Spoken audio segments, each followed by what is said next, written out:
नमस्कार। नॉर्सेट की तैयारी करने वालों के लिए एक ऐसा डर जो हमेशा बना रहता है, वो है नेगेटिव मार्किंग का, है ना? ये वो एक छोटी सी गलती है जो अच्छी खासी रैंक को भाई एकदम नीचे ले आती है। तो आज हम बात करेंगे कि इस चुनौती से कैसे निपटा जाए, इसकी क्या स्ट्रैटेजी हो सकती है। ये एक ऐसा सवाल है जो हर नर्सिंग एस्पिरेंट के मन में कहीं ना कहीं जरूर आता है। और सच कहूं तो इसका जवाब हाँ है। बिल्कुल, कुछ गलत अंदाजे आपकी रैंक को बहुत ज्यादा नीचे गिरा सकते हैं। लेकिन घबराने की कोई बात नहीं है, क्योंकि आज हम यहाँ इसी प्रॉब्लम का सल्यूशन ढूंढने के लिए हैं। तो आगे का प्लान क्या है? देखिए, सबसे पहले तो हम समझेंगे कि ये साइलेंट रैंक किलर आखिर है क्या। फिर देखेंगे कि इसके जाल में फंसने से कैसे बचा जाए। और उसके बाद एक बहुत ही कमाल की 2 हथियार वाली स्ट्रैटेजी पर बात होगी। हम मॉक टेस्ट और पिछले साल के पेपर्स को मास्टर करने का तरीका जानेंगे और आखिर में एक फाइनल एक्शन प्लान देखेंगे। तो चलिए शुरू करते हैं। तो चलिए सबसे पहले इसी साइलेंट रैंक किलर को समझते हैं। देखिए, ये सिर्फ कुछ नंबर कटने की बात नहीं है, बिल्कुल भी नहीं। ये एक ऐसा सिस्टम है जो आपके ज्ञान के साथ साथ आपके कॉन्फिडेंस और प्रेशर में फैसला लेने की एबिलिटी को भी टेस्ट करता है। हाँ, तो सबसे ज़रूरी बात, नॉर्सेट प्रीलिम्स और मेंस दोनों में हर एक गलत जवाब पर आपका 1/3 मार्क कट जाता है। अब सुनने में ये नंबर शायद छोटा लगे, भाई 1/3 ही तो है।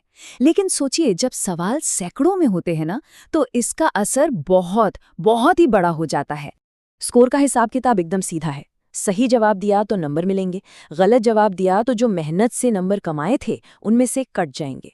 मतलब बात एकदम साफ है, नॉर्सेट में सिर्फ ये जानना काफी नहीं है कि सही जवाब क्या है, उससे भी ज्यादा जरूरी ये जानना है कि कौन सा सवाल छोड़ना है।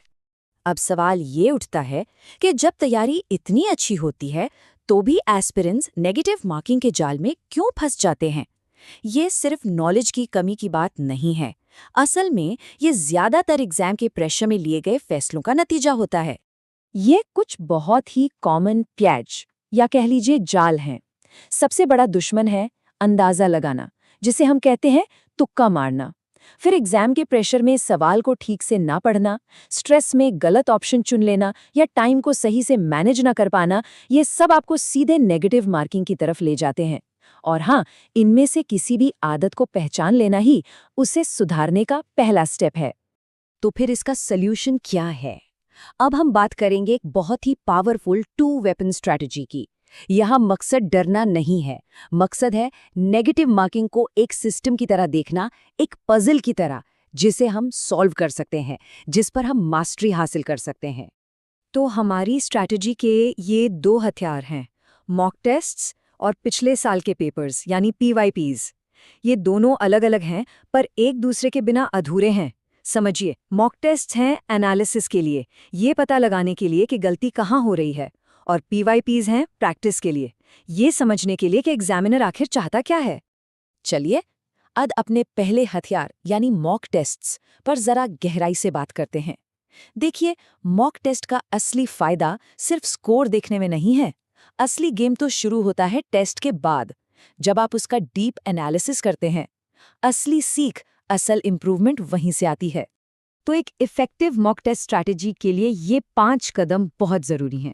सबसे पहले, टेस्ट को बिल्कुल असली एग्जाम की तरह दें, पूरे सीरियसनेस के साथ।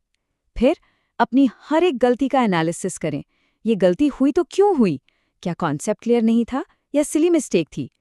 फिर उस गलती को एक मिस्टेक नोटबुक में नोट करें। अपनी कमजोरियों को पहचानें और उन पर काम करें। बस इसी साइकिल को दोहराते रहना है, इम्प्रूवमेंट पक्की है। और ये जो मिस्टेक नोटबुक है ना, इस बात को बहुत गंभीरता से लेना होगा। सच मानिए, ये आपकी तैयारी की सबसे पर्सनल और सबसे फायदेमंद किताब बन जाती है। यही वो चीज़ है जो आपको बार बार एक ही गलती करने से बचाएगी, और रिवीजन के लिए तो इससे बेहतरीन टूल कोई है ही नहीं। तो कुल मिलाकर बात यह है कि अगर मॉक टेस्ट स्कोर रेगुलरली और सही तरीके से एनालाइज किया जाए, तो स्पीड, एक्यूरेसी, टाइम मैनेजमेंट और प्रेशर को हैंडल करने की एबिलिटी, सब कुछ इंप्रूव होता है। ये आपको एग्जाम के लिए पूरी तरह से तैयार कर देता है। चलिए, अब बात करते हैं हमारे दूसरे हथियार की, प्रीवियस ईयर पेपर्स यानी PYPs।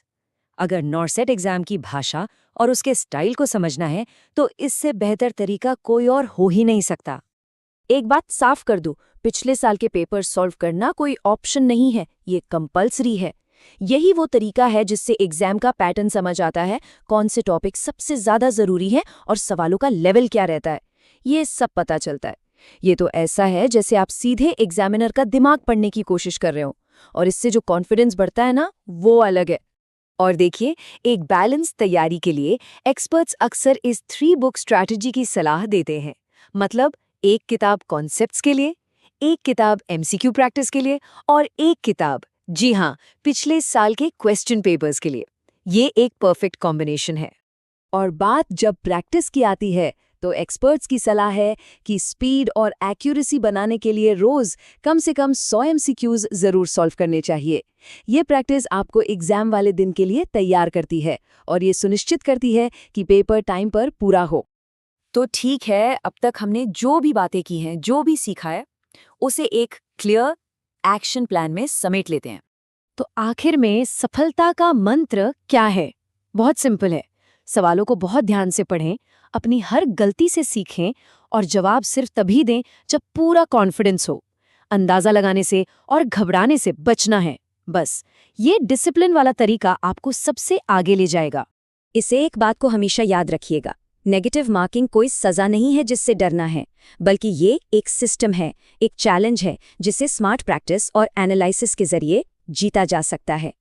तो आखिरी सवाल यही है, क्या अपने सबसे बड़े डर को अपने सबसे बड़ी ताकत में बदलने की तैयारी है? इन स्ट्रैटेजीज के साथ नेगेटिव मार्किंग को हराया जा सकता है और रैंक को आसमान तक पहुंचाया जा सकता है। तो अब पूरी तरह से तैयारी में जुट जाइए।